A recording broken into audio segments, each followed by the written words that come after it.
All right. Thank you so much for joining us today. I'm Michelle Morris. I work with Consolidated Planning Group. We are financial advisors that focus on serving the special needs community. We're going to be talking today a little bit more in depth about the waiver programs. These are Medicaid waiver programs and how to make sure you also, you can use these programs. You can also maintain your SSI eligibility and other benefits that you can get. So we're going to be talking about that today. Before I get started, a few things I want to let you know about. First of all, we do record all of our webinars. We present them live and then we record as we are presenting. And once we're finished with the webinar, we post them all to our YouTube channel.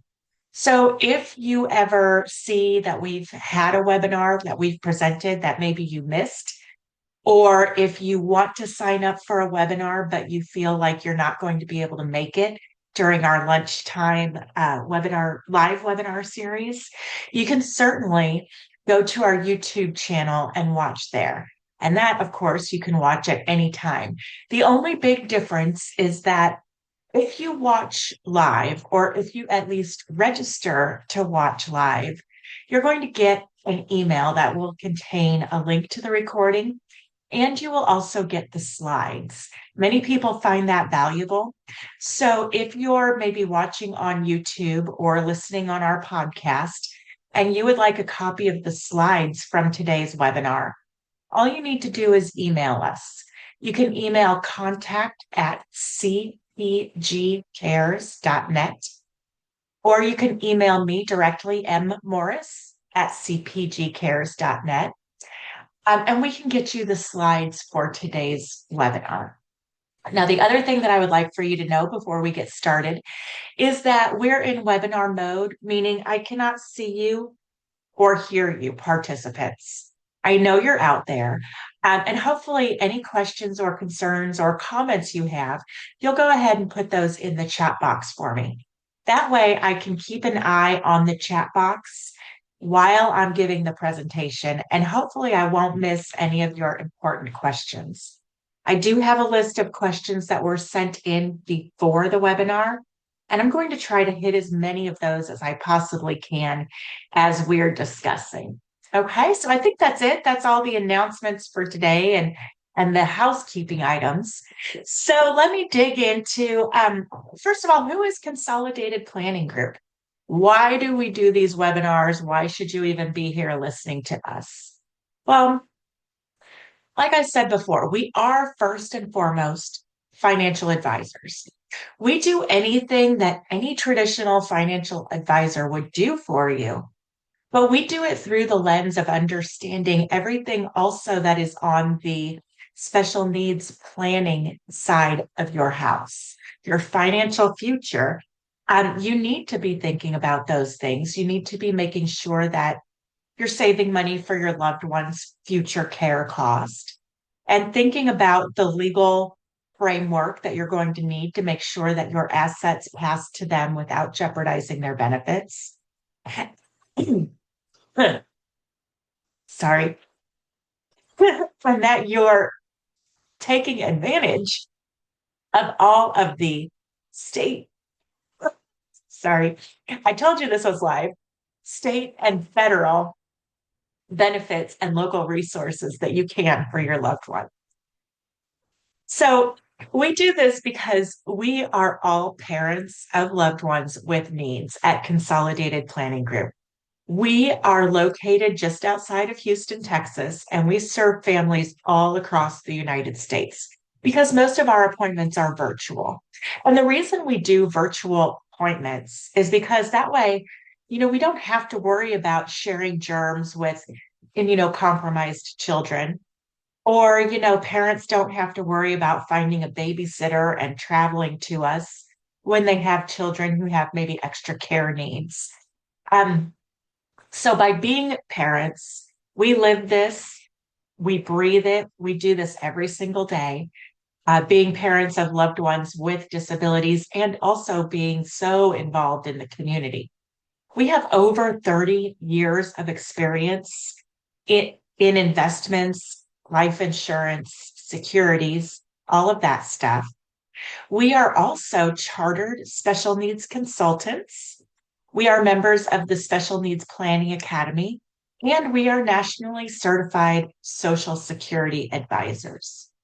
So, really, families come to us to do their financial advising to help them manage investments and life insurance and plan for their retirements, but more because of the fact that we look at your life with the knowledge that you might need to care for your child for the rest of their life, not just yours.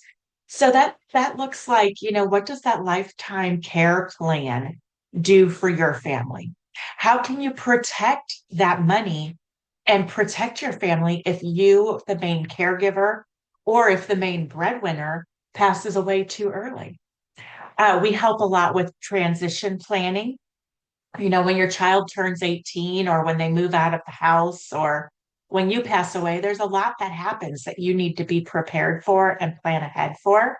That might include things like the special needs trust, the ABLE account, the waiver programs, things like that are going to help you be able to cover those costs in the future for your loved one.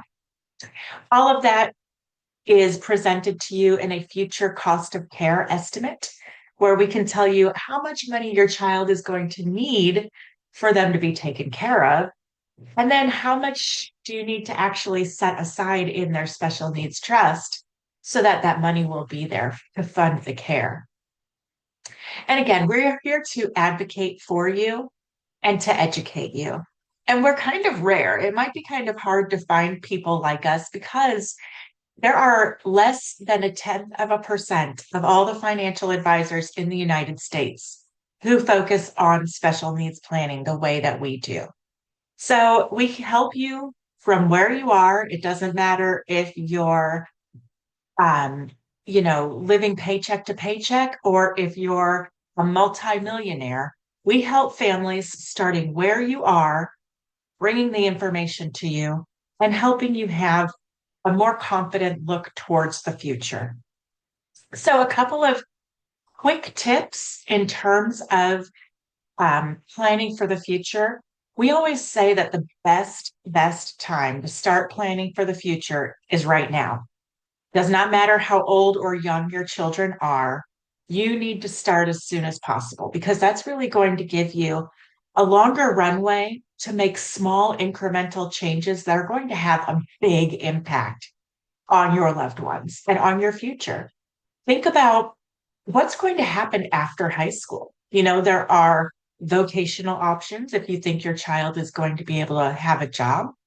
There are residential options that you might want to consider for when the time comes that you are unable to take care of your child in your own home, or maybe if you just want them to be able to go out and have more social interaction, maybe a residential option or a day or transition program might be right for you. There are also great educational options out there. We do offer webinars where we talk about college planning and educational options beyond high school. So you might want to check those out because there are some great university programs for our loved ones. Now, as you're going and you're checking on these things and you're trying to figure out what your goal after high school is going to look like, please be aware that if you can take your loved one with you so that they can tour these programs, that gives them more of a sense of belonging, more of a sense of having some control over what their future looks like. And it also makes them a lot more comfortable when they go to that next opportunity. They've already been there, you've already introduced them, they already kind of know a little bit about that program or that campus or the residential community or whatever it may be. There could be a waiting list, so be careful with that. Sign up in advance for a waiting list just in case, and plan ahead. Now, the last bit of advice that we always want to let people know before we dig into the waiver programs is that many people think that, oh, having a sibling take care of my loved one is just going to be the easiest way. Well, it's not always as wonderful as it sounds. You maybe you have, let's say, Sarah and Jacob. Jacob is our little guy with special needs. He's got an intellectual disability, and his older sister Sarah is neurotypical. She's in college. Maybe she's going to have a job and a, a career path, and all of that. I almost said normal, but what's normal these days? Nobody knows that. So let's say we've got Sarah and her little brother Jacob. Well, all of these years, Sarah, she's helped around the house. She loves her brother and she knows that he needs care. So, of course, she's going to agree if you were to ever talk about it with her. She's going to agree to help take care of him when she gets older. But once that time comes, she might have her own career, her own family, her own children. Um, she might realize that taking care of her brother is more than she thought in terms of how difficult it can be to be a caregiver. Maybe she's bitten off a little bit more than she can chew, and she could start to feel some resentment in that situation if parents haven't done enough to help her in planning for her brother's care. Now, think about it also from Jacob's point of view. Jacob, he's been best friends with his sister all these years. They've been partners in crime. They've laughed together and gotten in trouble together and just lived together and had a great life. But now all of a sudden, she's stepping into the role of caregiver. To Jacob, that could be, it could feel like a authority figure. Like Sarah's now trying to act like she's mom. And that creates some resentment too. So be very careful and be very thoughtful about who is going to be a caregiver for your loved one when you can't do it anymore. And just be aware that a sibling might not be the best answer for that. So today, as we dig into the Medicaid waiver programs, I hope that you'll put your questions in the chat box. We're going to be talking about what these programs are, what they do, who is eligible, and how you apply. We're going to cover any other questions that come up in the chat, of course. Now, today, because Consolidated Planning Group is located in Texas, we're going to be focusing on the Texas waiver programs. And, the thing that's very, very different about Texas and the waiver programs here, unlike other states, is that we have an excruciatingly long wait period to be able to get these Medicaid waivers. When you sign up for the waiver programs here in Texas, you can expect to wait at least 17 to 20 years before you get a waiver, especially if you're on one of the big ones. And we'll talk a little bit today about which waivers have longer waiting lists and which ones are shorter, which ones might you qualify for or your loved ones. Now, if you're in a different state, some states have a waiting list, but maybe it's 5 to 10 years or shorter. Maybe they don't have a waiting list at all, and you just have to prove residency, and then you can register for the waiver programs. If you move out of or into the state of Texas, you have to, or any state, each state has their own waiver programs. So even if you've waited on the wait list for 10 years here in Texas, and then you move to Maryland, and they have a 2-year wait, maybe, you're still going to have to start over and wait the 2 years in Maryland if that's where you move to, if that's what their wait looks like. I don't know. So whatever state you're in, you apply for your own state waiver programs. Now, ideally, you're going to get on the waiting list, especially here in Texas, as soon as you know that there is some kind of diagnosis. Or you know what, even as soon as you suspect that there might be some diagnosis for your loved one. Because the waiting lists are so long, and you can remove yourself or your child from the wait list at any time. So you might as well go ahead and put them on there as early as possible, right? So, in general, this is what the timeline should look like. You have a diagnosis, uh, work with your doctor to make sure everything gets documented correctly in your medical history. Then you apply for the waiver programs for your loved one. You're going to put their name on the wait list. Now, sometimes when you call to be added to the list, it doesn't sound very official.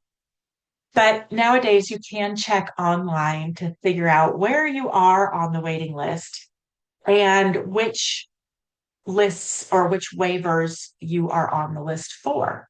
Okay. Hopefully, you'll be able to do that when your individual is a child. If not, you can do it at any time. It doesn't matter if your child is 20 something and you're just now hearing about waivers. Even if they don't get these programs for 20 or 30 years, it's still going to be extremely valuable. So even if you haven't done it yet, go ahead and put your name or your loved one's name on the waiting list for the waivers. Now, typically around age 18, your child will be able to get SSI benefits. Before age 18, there are also SSI benefits, but most people will not qualify for those because the income limit and the asset limit is very low. Now, when your child is below age 18, Social Security is going to look at the parents' assets and income to figure out if that child qualifies for SSI benefits. Now, when they turn 18, they're not going to look at the parents' income or assets anymore. They're only going to look at the child. And that is why typically children, when they turn 18, are able to qualify for SSI benefits. When that kicks in, your child will be getting a monetary benefit from the government. Right now, it is $994 a month. That's the maximum you can get.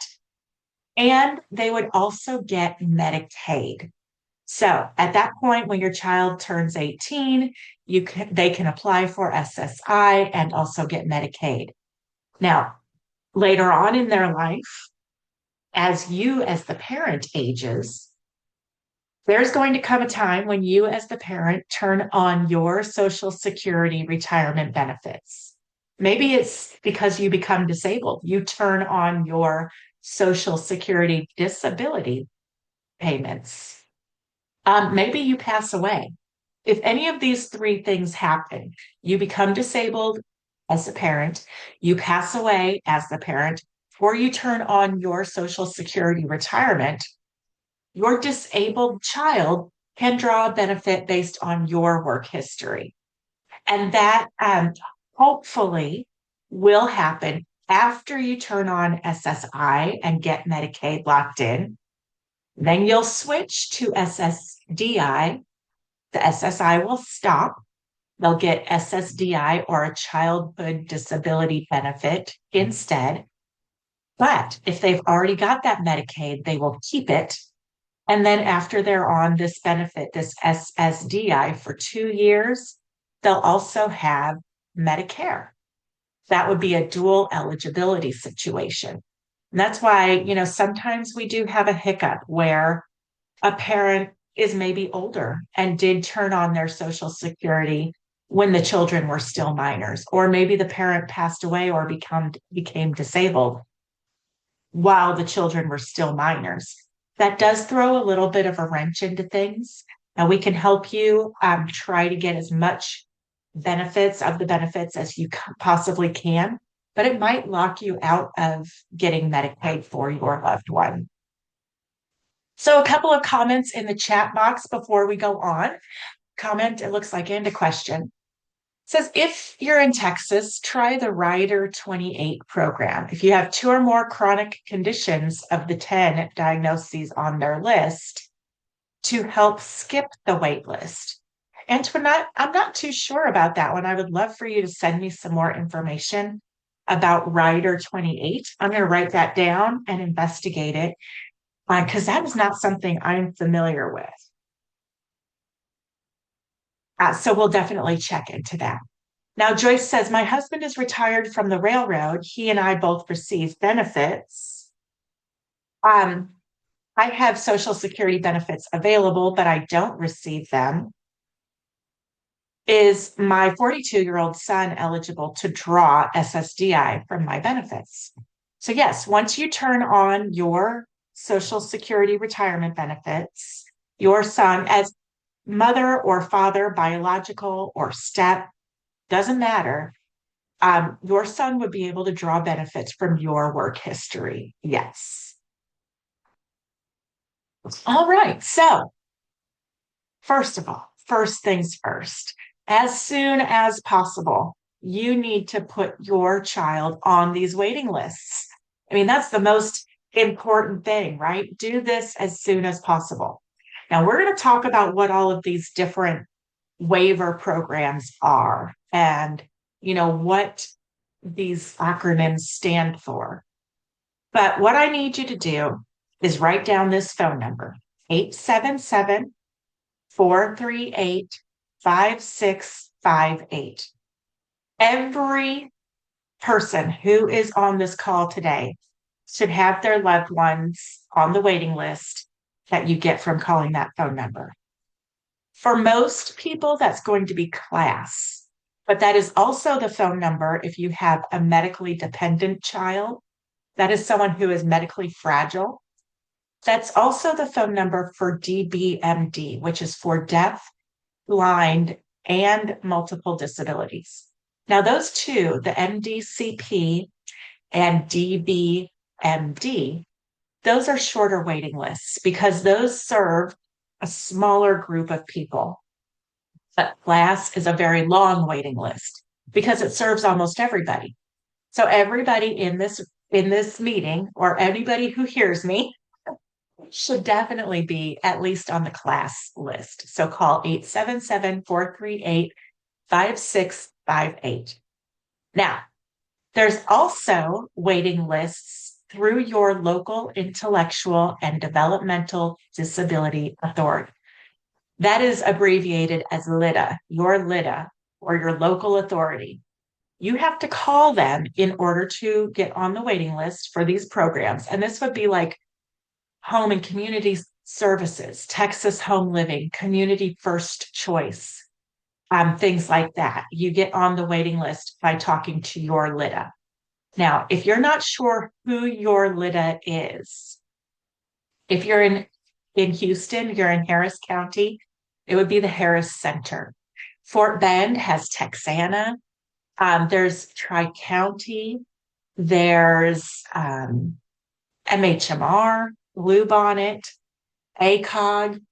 The local authorities have different names, but if any of those sound familiar, those are the LIDAs. That's who you need to call to get on these other waiver programs. Now, there's a website that we have here. You'll be able to click this link when you get the slides later on today. You can look up who your local authority is, or you can call 211 in order to have them connect you to your local authority. It does go by counties, so you'll have to let them know what county you're in for them to help you find your LIDA. Finally, so everyone here should also be doing that step. It means everyone here has to make at least 2 phone calls as soon as possible. The third one is for Star Plus. Star Plus is a waiver program that is for ages 21 and above. So you only need to call this phone number if your loved one is about to turn 21. And this one also does not have a very long wait list. So you could be pretty sure that one won't take too long either. Now, once you have made these phone calls and put your loved ones on the waiting list for these waiver programs, after they file the paperwork and get everything processed, you can go online to yourtexasbenefits.com and you can make an account in their name, in your loved one's name. and look up on their on the portal where they are on the waiting list. In order to do that, you're going to log in as them or have them log in. You're going to go to the button that says Manage, and then you're going to find the link for interest lists. You're going to go to Manage and then Interest Lists. And it will show you a group of, a listing of what waiver programs are we on, what number are we on that program. And I think that you can even maybe apply for additional benefits. I know that you can apply for food stamps and other things like that. Um, and you can check that out at yourtexasbenefits.com. Michelle says, I typed that link in. Which link? I'm not sure if you're talking about for the LIDA or for yourtexasbenefits.com. If that link for the local authorities doesn't work, just type in LIDDA, LIDDA, look up. That works too. Yes, you are going to receive a recording of this webinar after we're finished today, and we're about to get into what these different waiver programs are. Okay, so if you have registered for, let's say you've registered for class, you called that 877 number, and you also registered for HCS and Texas Home Living. And one day they call you up and they say, okay, your name came to the top of the waiting list for class. Do you want it?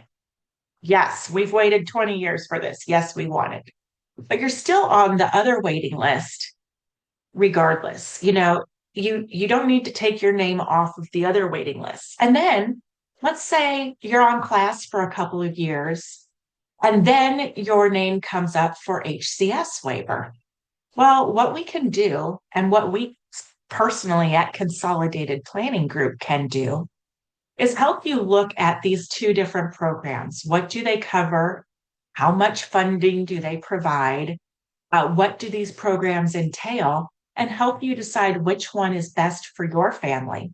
And then you let them know, hey, we're going to switch from class to Texas Home Living now that our name has come up, or to HCS or whatever it is. So definitely put your name on all the waiting lists that you can qualify for.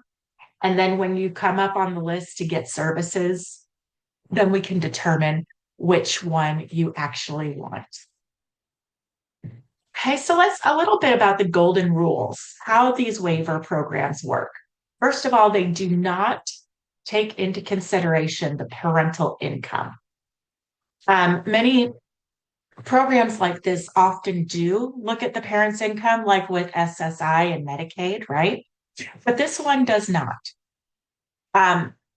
Eligibility is based just on the child's personal income, not the parent's income. Now, if child or a person is enrolled in a waiver program, then they automatically get Texas Medicaid health coverage. Even if you have private insurance, you can still have Medicaid.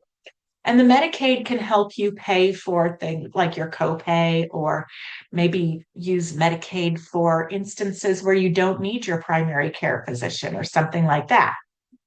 That would be a really good way to do things. Okay. So again, they don't look at the child's personal income. Now, I do see a question in the chat box. If my son has a trust, is that considered income? Typically, a special needs trust is not considered an income. And I'll tell you, Meredith, if your child has a trust, please make sure that it is designated as a special needs or a supplemental needs trust, because there are differences there, and that's important. Okay, I'm checking the questions. I'm making sure I'm hitting everything. Okay, so what can these waivers cover? Why do I want one? What is it going to do? So the waiver programs are designed to cover things that your normal traditional health insurance or your traditional Medicaid coverage won't cover. They can help pay for respite care, like having someone come to your house and watch your child. So maybe you can get out of the house a little bit. Maybe you can take care of your own needs a little bit. They can help. Now, respite care, as we all know, very important for families to try and get some respite. Very difficult for families to find providers for that respite care. We get that, and we know that just because you finally qualify doesn't mean it's going to be easy to find someone. They can help pay for home and vehicle modifications. Like if you need to put a ramp into a van or into the front of your house, or maybe add bathroom handrails or a wheelchair lift or something like that.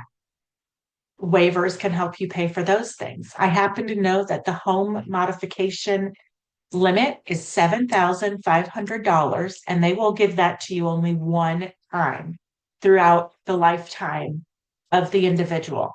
So make sure if you do home modifications, that that's the home that the individual is going to be living in for the foreseeable future, because they're not going to give you $7,500 again for your next home. They can help pay for specialized therapy. Anything really, art therapy, music, massage therapy, of course, physical therapy, speech, recreational therapy. They can even help pay for horse therapy. So it's a really cool benefit there. Adaptive aids like communication devices or specialized medical equipment, wheelchairs, walkers, hearing aids, devices, they can pay for all of that. And some of the waiver programs can even help you pay for housing in the future. So it's a really good idea to make sure that you have this, because when we look at the overall cost of care for your loved one's future, one of the biggest components of that cost is housing. So if you can get a waiver that's going to pay for maybe 25 to 50% of that housing cost, that's going to remove a lot of the costs that you as a parent are going to have to consider for your loved one. So definitely think about that as you're planning as well.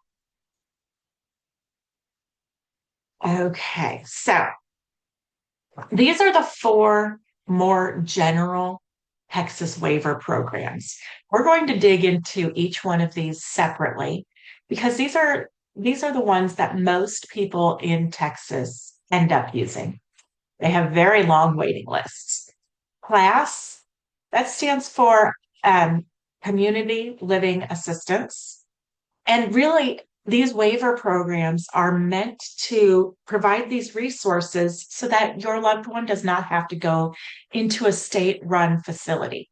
They feel that, and we feel, and I think most people feel, that helping a person stay in their own home or in a community or a small group home is going to be way more beneficial for that person than putting them into some kind of a state-run facility. And that's why these waiver programs exist. So CLASS serves the widest variety of people. You do not have to have an intellectual disability to be able to get the CLASS waiver. All you need is a related condition or an intellectual disability. Now, when they're saying a related condition, there are over 200 different conditions that they consider. And this is pretty much any intellectual or developmental disability. You're going to be able to qualify for CLASS. Now, they do say that your disability should have, it's something that has begun before age 22 if you're going for the CLASS waiver. And, it has to affect your ability to function in your daily life. Okay. Now, HCS is for home and community-based services. This will give supports to children and adults with an intellectual disability or a related condition if you live with your family or in a small group home, as long as there's not more than 4 people. HCS is one of the most heavily funded waiver programs. We kind of think of it as the Cadillac of the waiver programs because they do pay a lot for housing and they offer a lot of options. Community First Choice will also provide services and supports to people. Now, with Community First Choice, you have to already have Medicaid. This will provide supports to Medicaid recipients who have disabilities. This is more like helping with your ADLs, your activities of daily life, and health related tasks. They do hands on services and queuing and coaching, and they work through a managed care organization. And then there's Texas Home Living. Again, this one is for people who want to stay in their own home or a family home. They're not going to pay for a group home setting, but they can pay for benefits for people with intellectual or developmental disabilities or related conditions. Okay, let me check some of these questions real quick. I hope I answered that one. If you already get Texas Home Living, do you still need to register for class? I mean, I would so that you have an option. You pick which one is best for you. Okay, my son has had Medicaid waiver programs for many years because he qualified for SSI. I really recently started Social Security and his benefit increased to above the SSI threshold. Can you discuss the steps needed to ensure that he retains his Medicaid waiver eligibility using DAC or CDB in Texas? Daniel, this is a great, great question. I am definitely going to cover this question, but I think what I'm going to do is save it for a little bit and make sure that we get through all the waiver information. But yes, that's very important to cover. Which of these waivers help with housing costs? HCS, class, and it depends where the housing is. If it's in your own home or a family's home, then all of them can help with that. Would that be rent or mortgage payments or a host home benefit? Is that national or specific states? So all of these waivers are specific to your state. These are state funded programs. And if you're on a Texas waiver, I don't think that they would pay you for a residential situation in another state. Plus, if you're a resident in another state, you should be on the waiver program for that state. You should definitely have your loved one paying you rent, even if they're living with you. That will help ensure that they get the most benefit that they can from SSI. Okay. All right. Now, some of the more specialized waiver programs here in Texas. DBMD. This is for children or individuals who are deaf and blind and have another disability. Now, if your loved one has a condition that is leading to complete deafness and blindness, you can sign up for this waiver. The wait time for DBMD is like a year, maybe two at the most, because so few people fit that waiver program.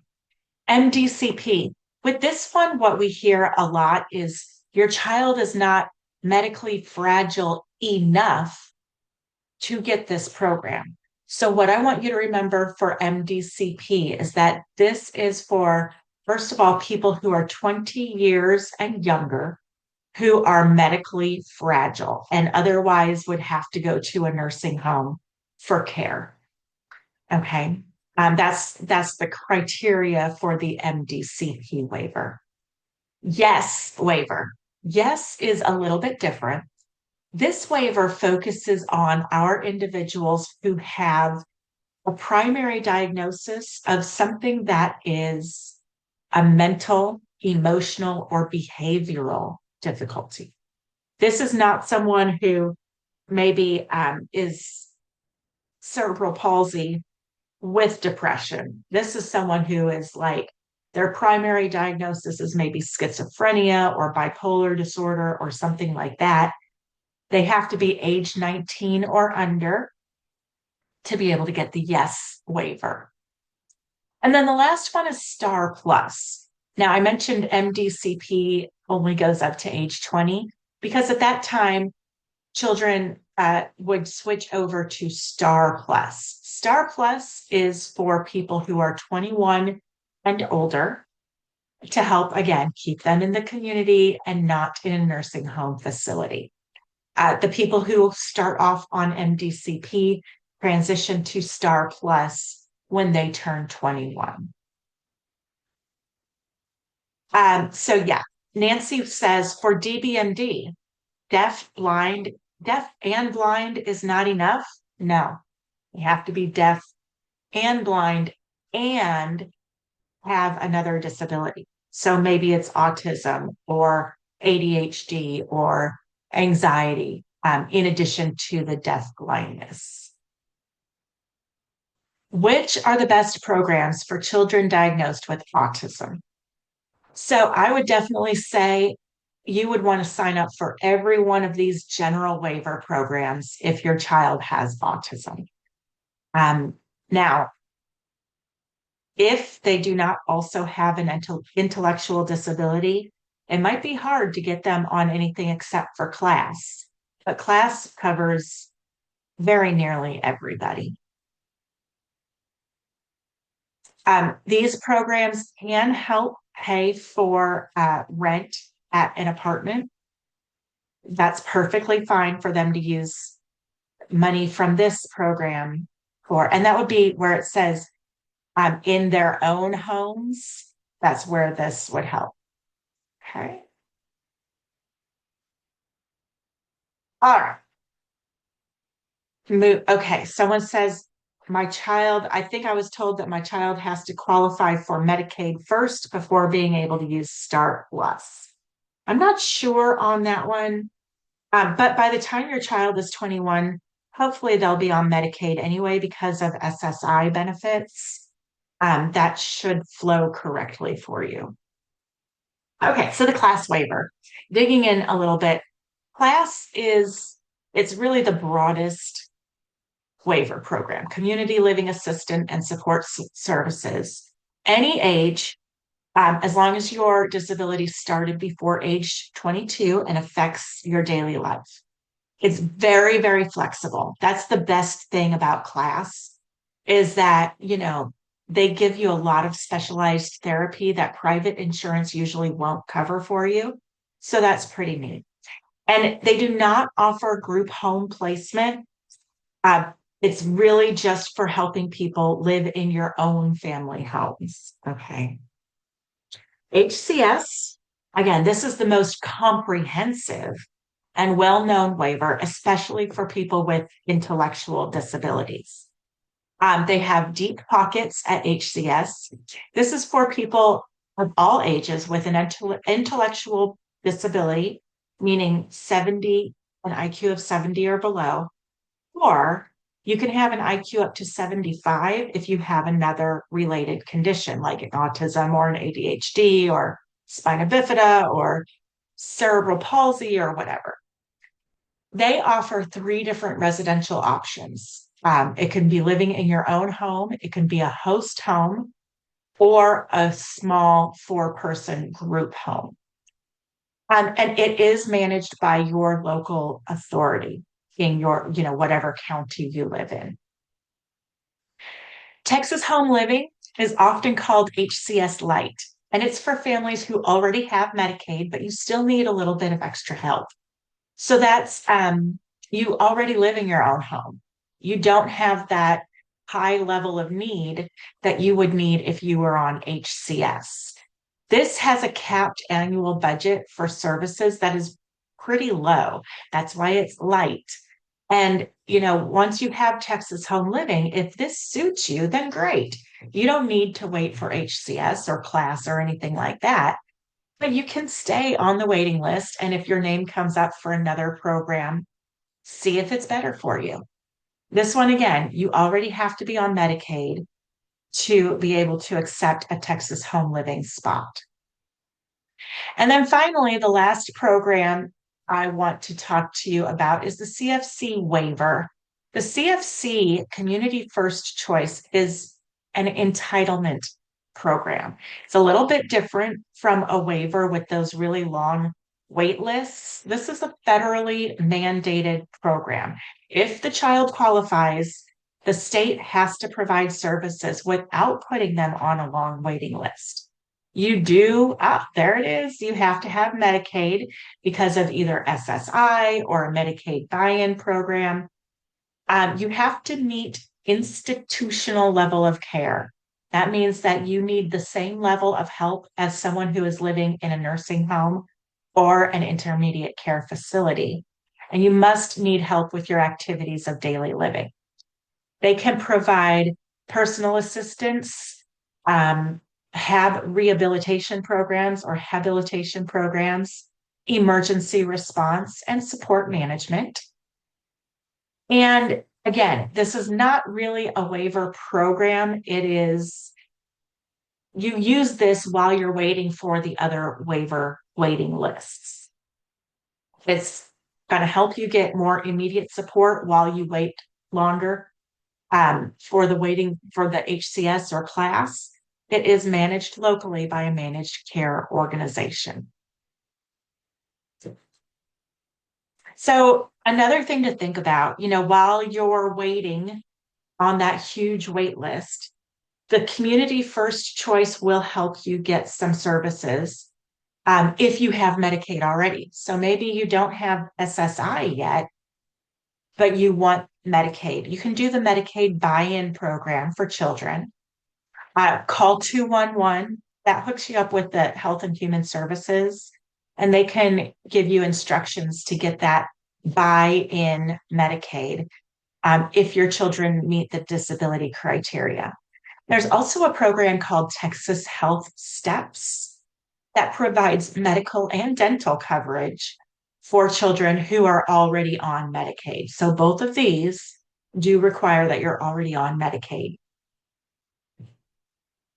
Now, in certain circumstances, you cannot wait. You need help right now. This is called a crisis diversion slot. And this is for people who are facing extreme, immediate needs.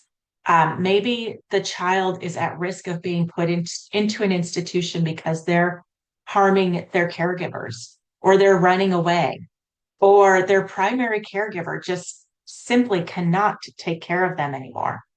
What you're going to do is contact your local authority crisis hotline. All of the LIDAs have a crisis hotline number. You're going to call and you're going to say that you want to request a crisis diversion spot. You're going to tell them about the crisis that your family is in and what's going on.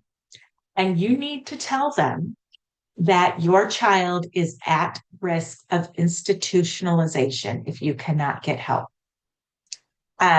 They will basically push you to the front of the wait list for the HCS waiver and get you services as soon as possible. You do need to stay in touch and be involved in the process. And you can reach out to Consolidated Planning Group and we can let you know where you can get additional help if you're hitting a roadblock and you need help immediately. But again, if your family is in a crisis situation, don't wait. Who do you call to get on the HCL waiver list? For the HCL, well, it's HCS, you need to call your local your LIDA, your local authority. Shax, I think if you're in Fort Bend, it's Texana. I think you're in Houston, though, so that's Harris Center. If it's for children, but the wait list is 17 to 20 years, what is the age requirement? Well, like I said, you have to show that the disability began before age 22 for class. That doesn't mean they have to be 22 or below when they receive class benefits or most of these waivers. Now, if it is a waiver program where they can't have services beyond age 19, like the YES waiver, Well, fortunately, that one has a shorter wait list. But when they're saying these are for children, they're not very formal about what age childhood ends and begins when it comes to these waivers. They know it's a 20-year waiting list that they're dealing with. Okay, so one question that came up that we definitely want to discuss before I go any further is that when your child is on Medicaid and SSI, they cannot work earning more than substantial gainful amount. That is $1,690 a month this year. They also cannot have more than $2,000 in their name. That means in a bank account, really, because the only other places your children can have money where it won't count against them would be in an ABLE account or in a special needs trust. So, what happens when your child can't have more than $2,000 and they can't make more than $1,690 a month, but all of a sudden they switch on to a benefit based on your work record, and that benefit is $2,000 a month, or it could even be more. It could be less, but it could be above the amount of the SSI threshold. Well, there is something called the pickle amendment, like a pickle that you put on your cheeseburger. Pickle amendment says that when you switch over to the childhood disability benefit or SSDI or DAC or whatever you want to call it, when you switch to that benefit, if it is above those limits, that's okay because they're the ones giving you that resource that is putting you above the limit. You do need to still keep that bank account in check, keep it under $2,000 as much as possible. And maybe that means you're going to have to set up a recurring monthly draft as soon as you get that payment from Social Security to lower that amount in the bank account. Maybe that amount is going to help pay for housing, or maybe that amount is going to help pay for medications or therapies or put into a different account, whatever. But you do need to keep an eye on that. So once you switch from SSI to that SSDI benefit, you still need to make sure that the bank account stays below 2,000 because that's the Medicaid threshold and you don't want to jeopardize your Medicaid benefits or your child's Medicaid benefits. Sometimes when you make that switch from SSI to SSDI, the Social Security Department will tell you that you're going to lose the Medicaid benefit. That is incorrect. If they turn off your Medicaid benefit, all you need to do is file a new H-1200 form. It is not very complicated. I'm putting that in the chat box, H-1200. And that is the form that you fill out that says, yes, my child has a disability, and this is why we need to stay on Medicaid. You can put a nice little cover letter or email with it that says, because my child needs these waiver programs, it is critical that they stay on Medicaid for their future needs. On the H-1200 form, there is a spot where you mark Medicaid for the elderly and disabled people, MEDP. That's one of the first questions they ask you, and that's what you need to check that box, okay?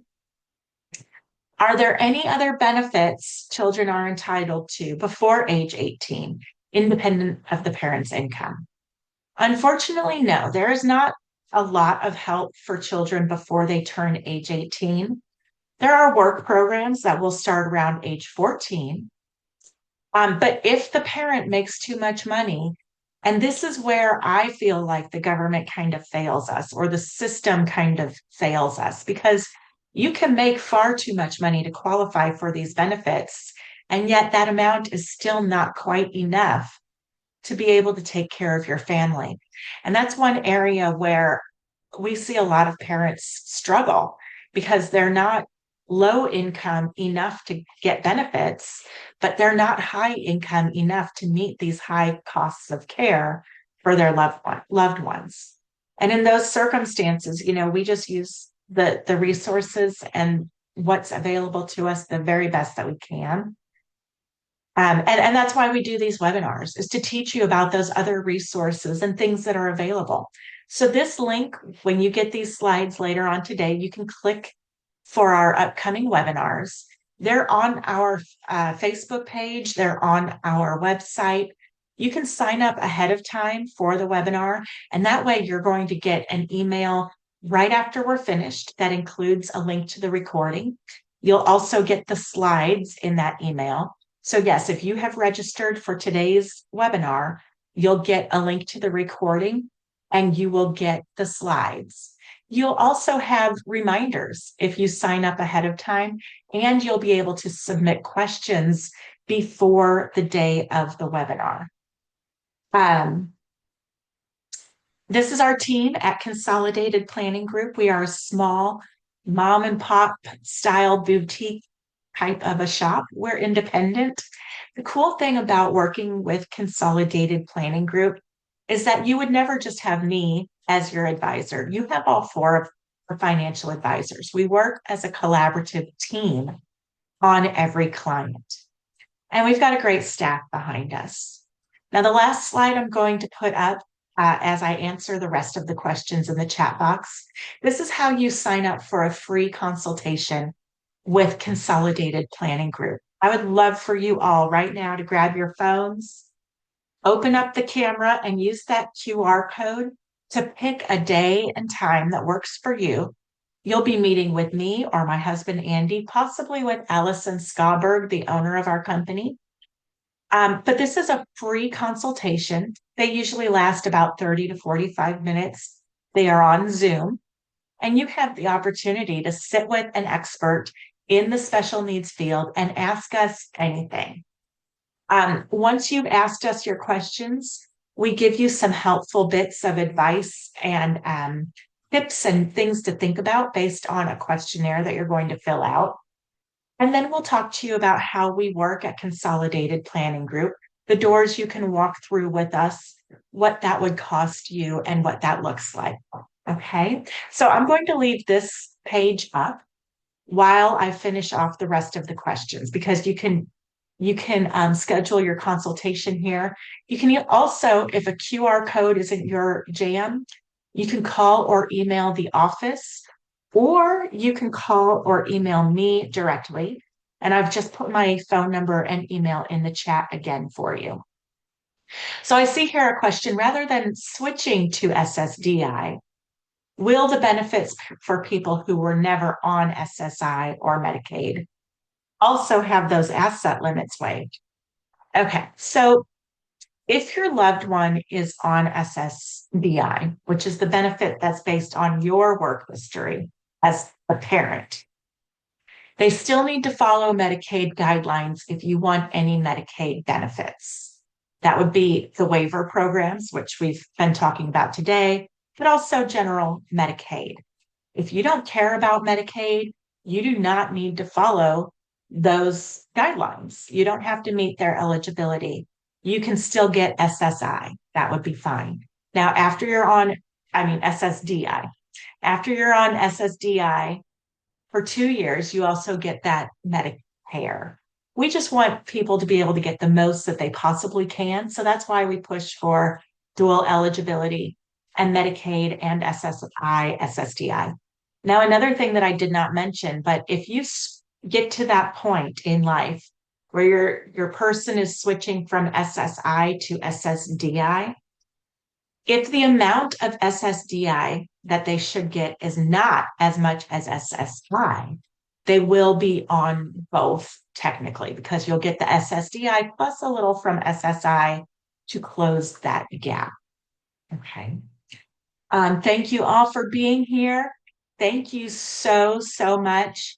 Harris County, their local authority is called the Harris Center. They used to be called MHMR. Now they're called the Harris Center.